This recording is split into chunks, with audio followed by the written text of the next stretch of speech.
lá atrás, só que era um mato fechado mesmo. Eu morei nessa rua aqui, numa travessa dessa rua aqui. Eu não lembro o nome. Fica tudo diferente, né? Tá diferente, porque a gente usava essa ponte, não tinha outra. Essa antiga aí, era o que a gente usava aí. Olha, era tudo água por aí, né? A corrida era mais larga? Era mais larga. Onde é o Shopping Morumbi, ali era tudo água, que a gente ia de barco pescar. Tempo de criança, eu, meu irmão, minha irmã, tudo dentro do rio. Era um cristal, você olhava, você via o fundo do rio. E naquele tempo a minha mãe, às vezes ela pegava uma varinha, quando a gente morava na Vila Guilherme, ela falava, no Rio Tietê, né? Ela pegava a vara e ia pescar, pegava aquelas traíras desse tamanho, assim. A imagem daquele tempo, do rio limpo, maravilhoso, do Rio Tietê, principalmente, foi onde eu vivi mais, né? Então, dá saudade. As memórias de Odete dividem espaço com as memórias, as lembranças, as tradições de muitas outras pessoas na cidade de São Paulo. Sou de Racharia, Pedro Prudente. Da Bahia. Eu sou paulista, sou paraibano. Não, Bahia. Qualquer lugar que eu tiver eu vou me sentir sempre nordestino. Isso aqui eu gosto daqui de São Paulo, né? Eu já vim 15 vezes aqui para São Paulo. Trabalho aqui, tenho bastante tempo aqui. Porque aqui eu ganho meu pão, né? O meu trabalho, eu gosto daqui.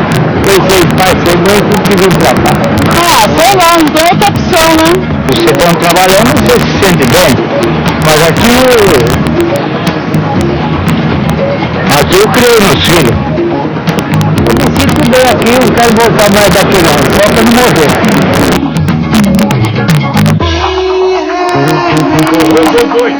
Eu nasci no Brasil, né? Sou filho de japonês, disse, né? Eu nasci no Brasil. Eu nasci em Taiwan, nasci no Brasil. No Japão, Kobe. É uma educação mais japonesa, né? Mas a gente se sente brasileiro, né? Percebi que as pessoas achavam que deveria pensar como uma japonesa, mas eu não pensava como uma japonesa, eu pensava com a mentalidade meio brasileira, meio japonesa. E eu vivo assim, parcialmente do modo japonês, aqui no Brasil. Eu gosto da tradição japonesa e também tradição brasileira, porque eu sou brasileiro, né? A gente tem a disciplina oriental e tem também a cultura, né, brasileira. Então é uma mistura. Eu gosto de coisa do Brasil mesmo, assim, né, música americana, essas coisas. Mas minha mãe, ela gosta de música japonesa. E fica dividido mesmo, né? Quando a razão mais pro japonês, também pro brasileiro, também tá pro brasileiro também. Então a minha filha, né, tem 7 anos, ela se chama Michele, Yukari, Juí, Ho. Então ela tem o Michele, que é o nome brasileiro, né, de origem francesa, Yukari, nome japonês, Juí, nome chinês, e o Ho é o sobrenome.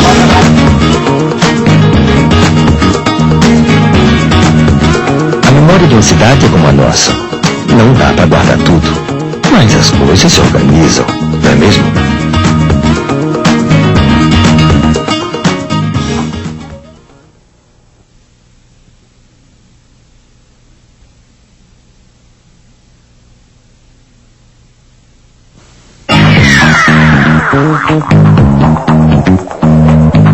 Memória pode ser a novidade.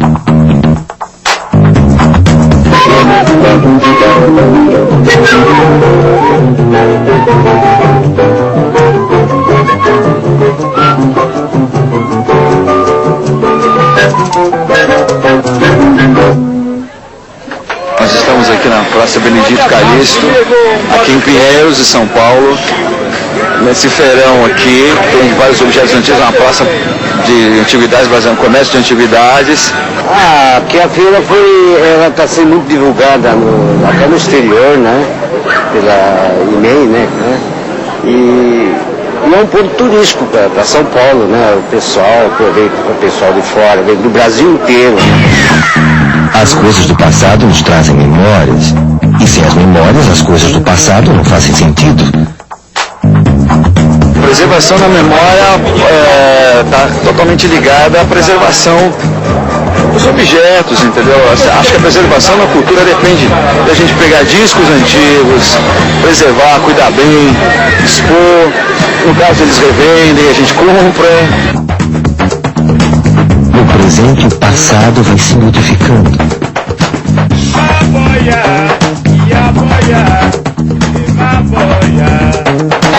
Tem livros antigos, umas antiguidades, roupas antigas, discos antigos, então tem tudo a ver com memória.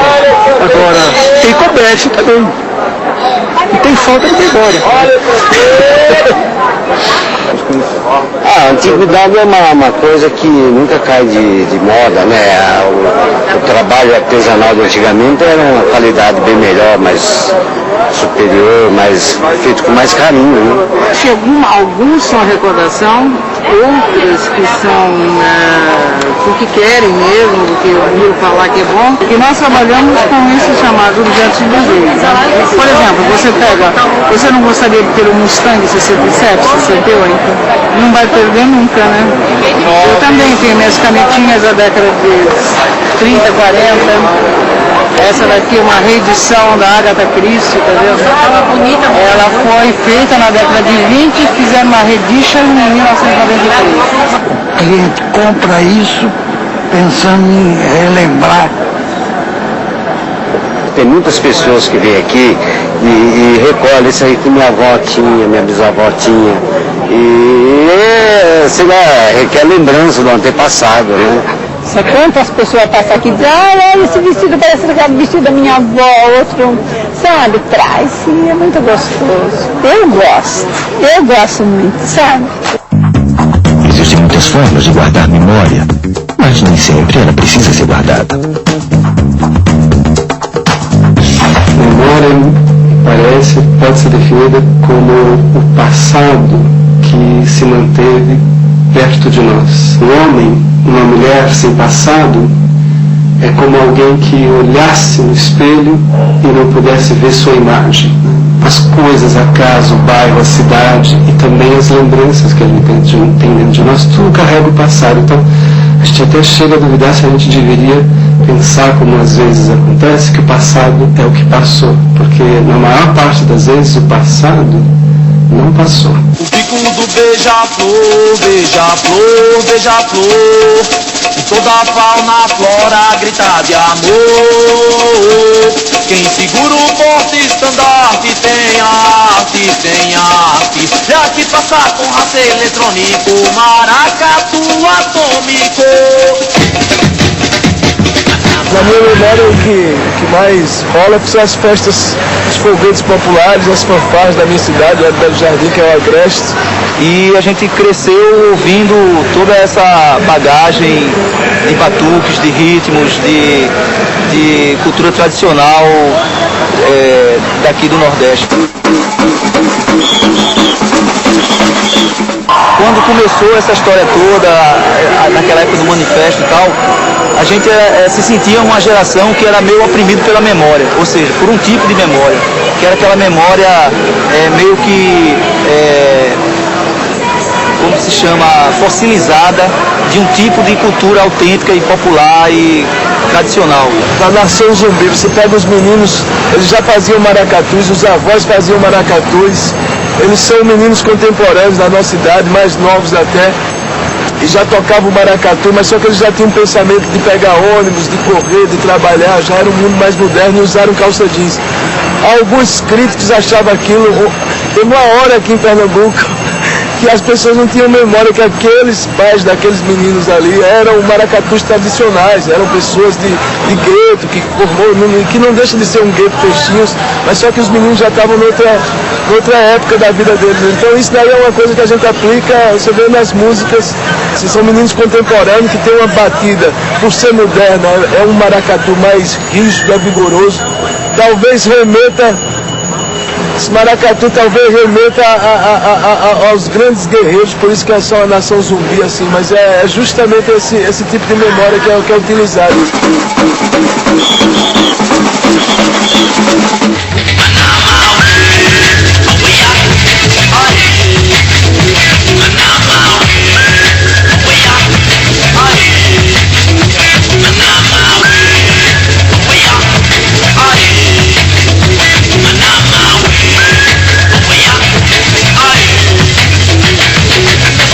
na verdade, a nossa relação era um pouco colocar o Recife, tentar incluir o Recife num certo circuito mundial, onde as informações, tanto as mais avançadas quanto as mais rústicas e ancestrais, pudessem circular livremente, sem preconceito, sem nada. Tanto que a palavra-chave de toda a história, desde o primeiro show na Soparia até quando a gente chegou nas primeiras reuniões com a gravadora, era diversidade. Então a gente não queria nunca que o Recife se transformasse na nova Salvador, com aquela nova batidazinha, que seria a batida da temporada, do verão, aquela coisa massificada e tal. A gente queria preservar essa coisa de ter espaço para todo tipo de som. Assim.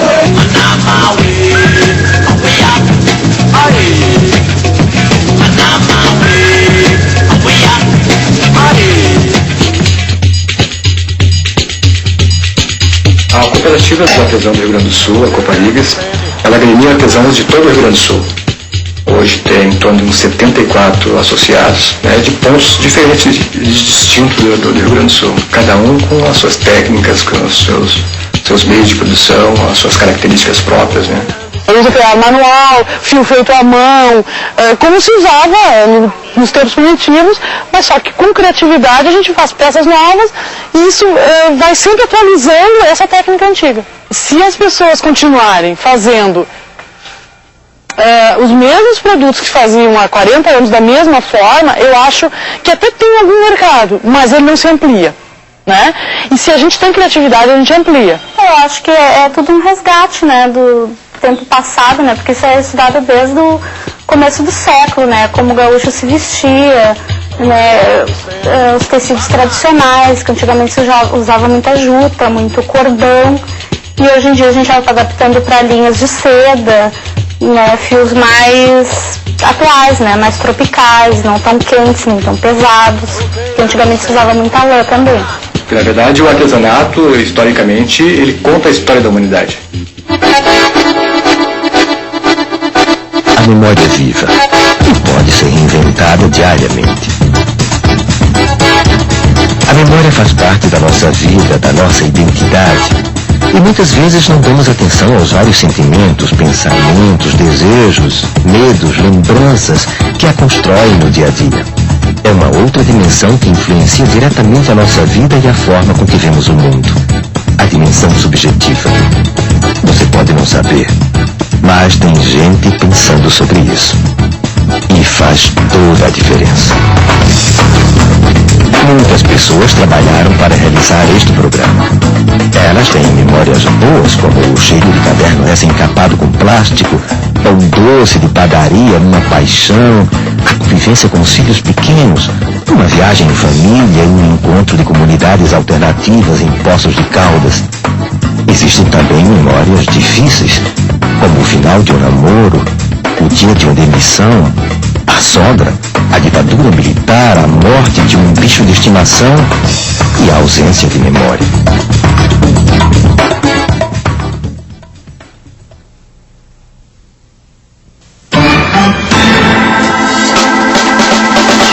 Olha a sua volta. O mundo não é só o que você vê. Existem muitos sentimentos, desejos, emoções, lembranças que nem sempre a gente percebe, mas que atravessam e determinam as nossas vidas. Liderança. Profissão impossível. George Bush, Osama Bin Laden, Betinho, o Papa João Paulo II, Fernando Henrique Cardoso, Dalai Lama, Evita Peron, Antônio Conselheiro, Madre Teresa de Calcutá, Nelson Mandela, Rainha Elizabeth, Zagallo, Cacique Raoni, Padre Cícero, são livres. O Lula, Fernando Henrique Cardoso, é a nação dos Estados Unidos, Fidel Castro. Lula, não é da Câmara, eu sou muito admirador daquele rapaz. Existem muitos líderes no mundo. Mas afinal, quem precisa de um líder? No caso de babuínos, a liderança é de um macho velho que chega a dominar um bando com cerca de 100 indivíduos. Ele é respeitado e temido devido às suas notáveis e inigualáveis defesas.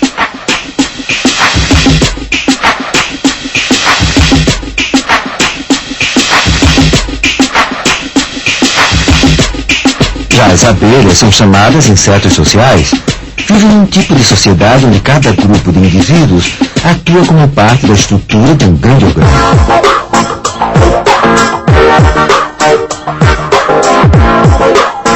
No caso dos golfinhos, alguns pesquisadores sugerem uma liderança alternada entre machos.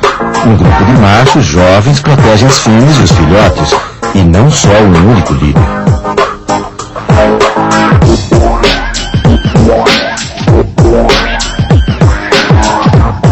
Um líder é muito importante. Qualquer classe, ele deve ter um líder. Os líderes eles catalisam toda aquela situação de relevância. É por isso que o líder é necessário na raça humana. Esse líder, então, ele que comanda o grupo, né? Pelo que nós entendemos, o que o índio entende é isso. Você precisa primeiro organizar as pessoas por um objetivo só, por um causa. O líder estava sempre na posição de comando. Hitler também é uma das maiores lideranças que surgiram. Como Napoleão foi, como... sim, existem centenas de... como Lenin, todos esses foram lideranças. E foram lideranças eficazes. Quer dizer, eles sintetizaram os objetivos de um certo momento histórico de um país e conduziram esse país a um certo objetivo. Correto ou não? Não sei. Sem liderança a gente não vai a lugar nenhum. Será que sem um líder tudo é uma bagunça? Mas será que quando existe ordem, existe um bom líder?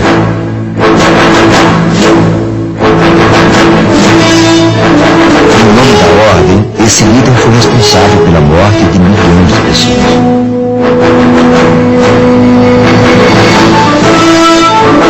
E tem muita gente que se organiza sem a presença de um líder. Esta é uma aldeia Palapó. Muitas pessoas pensam que há entre os índios uma liderança semelhante às que existem em nossa sociedade. O que existe é o respeito à sabedoria, aos conhecimentos e à liderança dos chefes tradicionais, os planadores. Kibbutz significa estabelecimento coletivo em hebraico. Os kibbutzim são comunidades rurais em Israel com um sistema baseado na igualdade, cooperação na produção e propriedade comunal. As decisões são tomadas em assembleias gerais, onde todos os membros podem expressar suas opiniões. A comunidade Del Sur é um grupo anarquista do Uruguai que não acredita em líderes ou liderados, pois são contra as relações de poder. As decisões são coletivas. Como questionam a ideia de representação, eles realizam assembleias abertas. Só que líderes existem. Mas como é que alguém se torna um líder?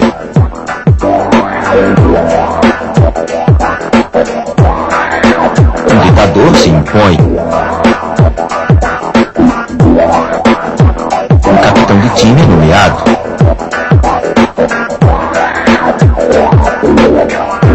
Um bispo é ordenado. Um rei recebe o direito por herança. Um presidente geralmente é eleito. Daniel, Evanir, Luiz Antônio, Roberto e Itamar são líderes. Ninguém lidera o tempo todo, nem é liderado o tempo todo. Sobre essa experiência de ser o capitão, já fazem 3 anos e pouco que eu já venho com essa função dentro da equipe.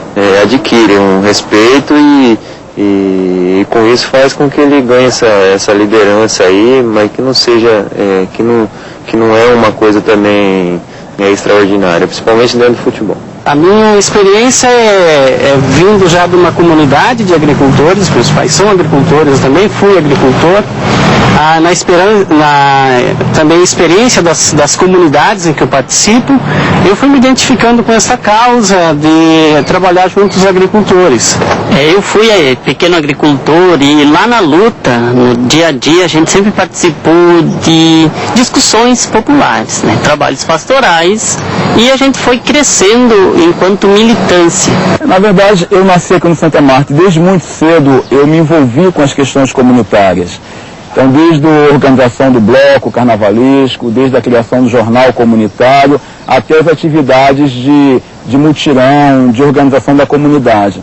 Então, eu acho que essa luta, esse tipo de comprometimento, envolvimento com a comunidade, acaba te emprestando um certo reconhecimento das pessoas. Nesse projeto eu tenho 10 anos de idade e tenho o compromisso de mostrar para as pessoas que em todo lugar dá para se fazer um trabalho sério e honesto. Basta aquele pessoal todo querer. Quando é que um líder deixa de ser um líder?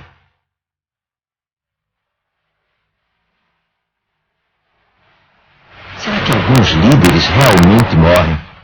Ou será que alguns é que deixam de existir? Quem decide? Quem decide?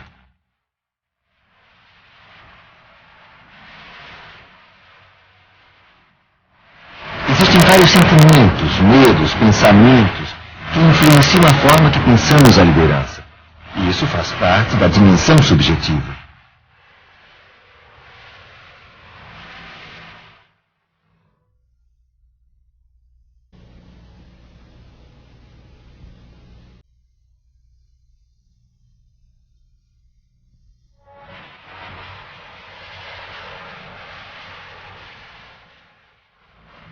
Líderes podem ser fascistas, populistas, corruptos, autoritários, democráticos, carismáticos, imprevisíveis. Qual é o seu?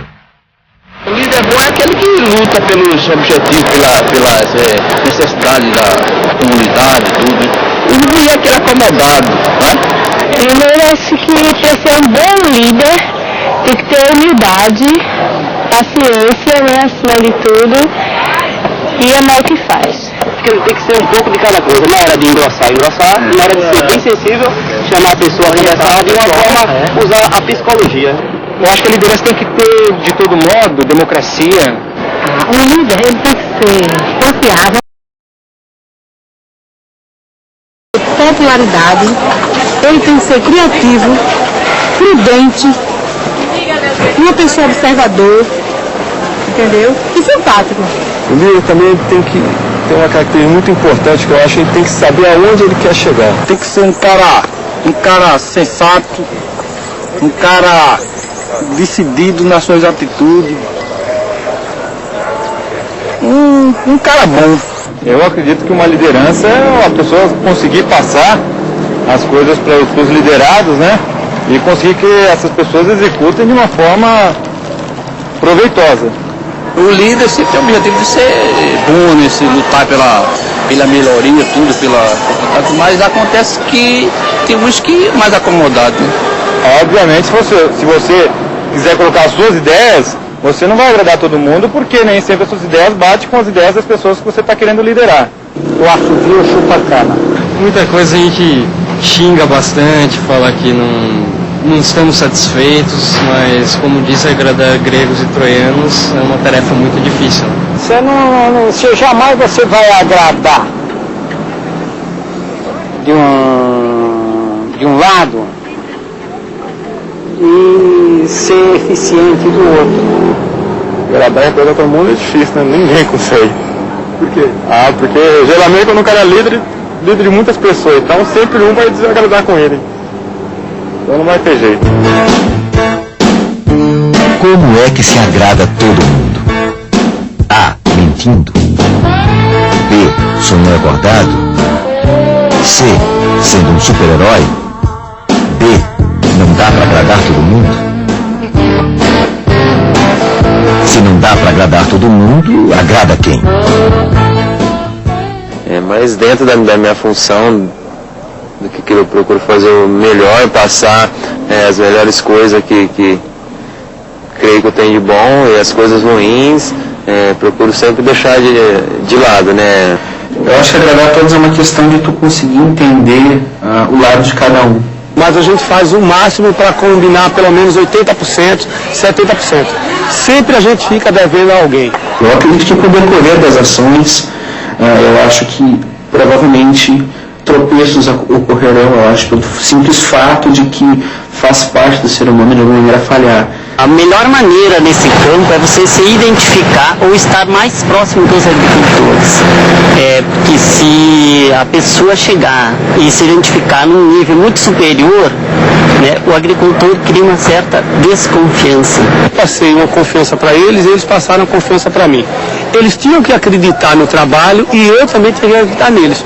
Então eu não gosto muito de falar em liderança por causa disso, porque é uma troca. Se eu tinha esse compromisso, eles também tinham que ter compromisso. E aí nós fizemos um trabalho em conjunto. A gente se sente bem porque tu consegue medir e ver o resultado do teu trabalho. Eu acho que o maior prazer é o teu reconhecimento pessoal, que muitas vezes pelo fato de tu teres toda uma carga empresarial, tu acaba tendo uma história que se confunde muito a empresa e o teu lado profissional. Qual é o prazer de estar aqui? Por que estar aqui? Eu sempre me faço essa pergunta.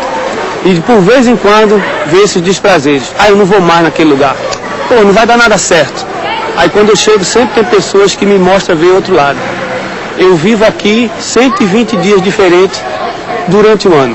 Para você ver, nós não temos férias, nós não temos sábado, nem domingo, dia dos pais, dos professores. Nós fazemos esse projeto o tempo todo. Agora com consciência de que onde nós queremos chegar. Então a palavra correta para isso aqui é prazer. Pelo prazer você não tem salário que se pague, não tem função nenhuma lá fora que me pague isso que eu faço aqui. O prazer primeiro. Em eleições no Brasil já houve candidatos como o rinoceronte cacareco, o macaco Tião e o cachorro sorriso. O que estes eleitores realmente esperavam destas lideranças? O que eles queriam dizer? A. Que bichos podem ser ótimas lideranças sem preconceito. B. Que o mundo animal merece direitos políticos iguais aos nossos. C. Que não se sentiam representados por nenhum dos outros candidatos. Todo líder é político? Todo político é líder? Líder político não é um mero representante político. Representantes políticos são deputados, vereadores, governadores, senadores, etc., mas não necessariamente todos eles são líderes. Líder é alguém que tem capacidade de interpretar as aspirações de uma determinada população, mas ao mesmo tempo não simplesmente a reproduz. Um candidato pode ser sem ainda ter liderança, mas quando ele tiver no período democrático, quando ele tiver eventualmente ganho a eleição ou às vésperas de ganhar a eleição, ele já terá construído essa ponte psicológica com a sociedade, ou seja, com os eleitores, e ele, no momento de ganhar a eleição, de ser eleito, com certeza ele já terá sido ungido, ainda antes de eleito, ele já terá sido ungido como líder pela sociedade, pelos eleitores. Eu reconheço o chefe como meu, mas não estou lembrado dessa carteira mesmo. Deus me ajudou e eu ganhei dinheiro. Muitas pessoas associam liderança à corrupção. Um líder pode ser corrompido, mas nem toda liderança é corrupta. Afinal, quem é responsável pela corrupção? Apenas a liderança ou também os liderados? Liderados podem ser passivos, indiferentes, participantes, fatalistas, ativos. Qual é você? Liderado, além de se obedecer, né? Eu acho que obedecer e com alegria, fazer o que gosta. Não adianta você obedecer como eram no passado os escravos que faziam as coisas porque eram forçados. Eles precisam acreditar nesse líder, se identificar com a proposta desse líder e precisar desse líder para conquistar alguma coisa que eles querem. Saber obedecer, mas saber diferenciar o limite entre um mau comando e um bom comando. Aceitar, né? Aquilo, bom, de acordo com aquilo que ele pensa também, né? E discutir, no caso, né? Sempre não acha justo aquilo, eu acho que a gente deve dizer alguma coisa. Eu acho que assim não está bem, pode se mudar alguma coisa, né? Tipo assim. Ficar no estado de liderado eternamente. Aquilo que ele manda fazer, a gente tenta fazer o melhor possível. Inclusive aquilo que, digamos que ele nem manda fazer, a gente sabe que tem que ser feito. Então não é necessário totalmente que ele diz o que fazer. A gente já sabe e executa, né? Não, acho que o liderado ele tem que seguir as orientações do líder, mas ele também tem que ter, assim, tem que ter assim, senso crítico para também ter a sua própria opinião e também colaborar com o líder na tomada de decisão. Bom, tem o liderado consciente e o liderado inconsciente. Acho que o liderado consciente é aquele que tem a noção do que está acontecendo, sabe colocar a sua vontade e sabe muitas vezes como instruir o líder do que fazer. E o inconsciente é aquele que lidera porque não sabe o que está fazendo e simplesmente acha conforto na liderança de outro, nas decisões de outro. Não existe liderança sem liderado e vice-versa. São duas faces da mesma moeda.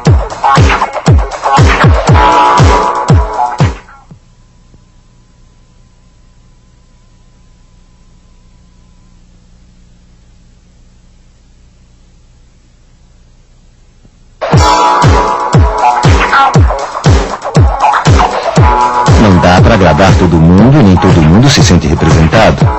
Então, como pode funcionar esta relação liderança-liderado?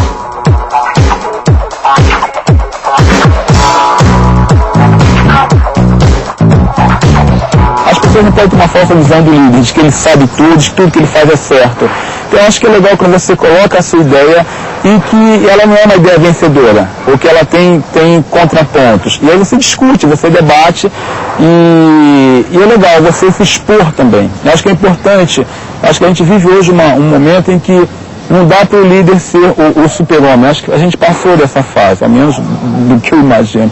Você é pessoa como qualquer outro e que se dispõe e se coloca, né, a serviço de um processo. Esse diálogo é muito importante, sabe? A gente tem que estar aberto para tudo.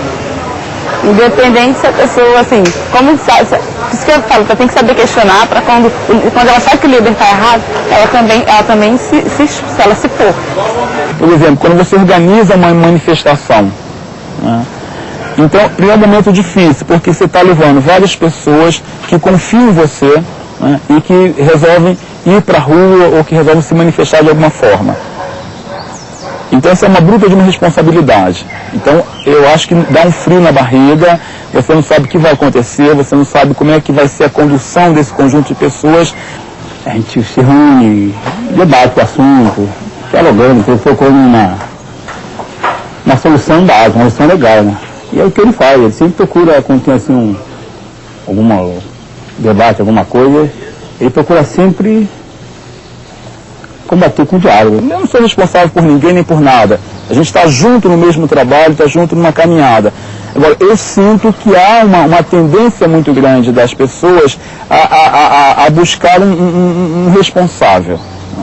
Sempre que eu tenho algum problema, eu já Itamar me socorre.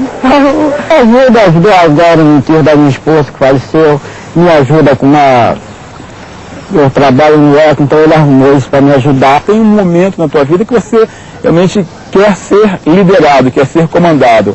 É muito cansativo esse exercício, estar o tempo inteiro com a responsabilidade de conduzir, com a responsabilidade de tomar decisões que você sabe que tem consequência em outras pessoas. Misture 100 gramas de açúcar, 200 de manteiga e 300 de farinha. Depois leve ao forno por 20 minutos e você terá deliciosos biscoitos amanteigados. Bom, no caso da liderança, não existe uma receita tão simples, mas existem muitas coisas que podem modificar como definimos a liderança. Quando a gente tem um grupo que se organiza, aquele grupo vai escolher certas pessoas para representar aquele grupo. Então, não é especificamente chegar e dizer, tu é a liderança, tu vai tomar a decisão sozinho, coisa parecida. Aquele grupo discute certos assuntos políticos ou uma medida, uma direção, e essa pessoa que é representante vai simplesmente transmitir a mensagem para o grupo. Então essa é a questão da liderança. Bom, a liderança, é considerada liderança dentro do movimento, nada mais é do que povo. Alguém de que o povo confia e o povo tomando alguma decisão é passado para aquela suposta liderança para que dali para frente, daquele momento em diante, se coloque na prática as decisões do povo.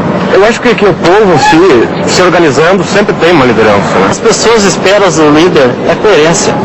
Simplesmente a coerência de tu sempre tomar as decisões baseadas nos anseios do povo e nunca tomar decisões solito, nunca tomar decisões por sua própria conta. É sempre levar em conta o povo. A palavra democracia tem sua origem na Grécia Antiga. Demos quer dizer povo, Grácia, governo. A velha e boa democracia pode ser muito nova. Liderar é também criar condições para que todos participem. Passa o carro de som da prefeitura, né? Passa avisando, hoje é o dia da Assembleia, e tem muita divulgação também por escrito, né? E nós, por exemplo, conselheiros e delegados que participamos do fórum de delegados da região, nós também somos responsáveis de divulgar. Olha, eu já há uns 14 anos eu faço política comunitária, né? Nós, para conseguir, para reivindicar alguma coisa, era muito difícil, era chá de banco, era aquelas enrolação, amanhã o secretário te recebe, amanhã o prefeito recebe, e esse amanhã realmente nunca chegava, isso era pura enrolada, era pura balela. Para se conseguir todos esses benefícios para a região, tem que ser através do orçamento participativo.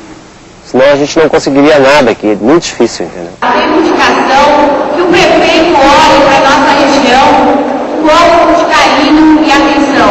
A participação popular, ela que possibilita a democratização da gestão pública. E onde há participação popular na discussão e no destino dos recursos públicos, o índice de erro da administração se reduz e a possibilidade de corrupção ela chega a quase zero, né? Eu me dedico 50% para o orçamento participativo, 50% para minha família, né? A gente não ganha ajuda de custo nenhuma, então eu sempre também digo nos meus discursos que é o meu marido que me patrocina, né? Porque é um gasto, são várias reuniões no centro. E acho que eu me mantenho no orçamento e me financio para participar porque eu acredito no processo.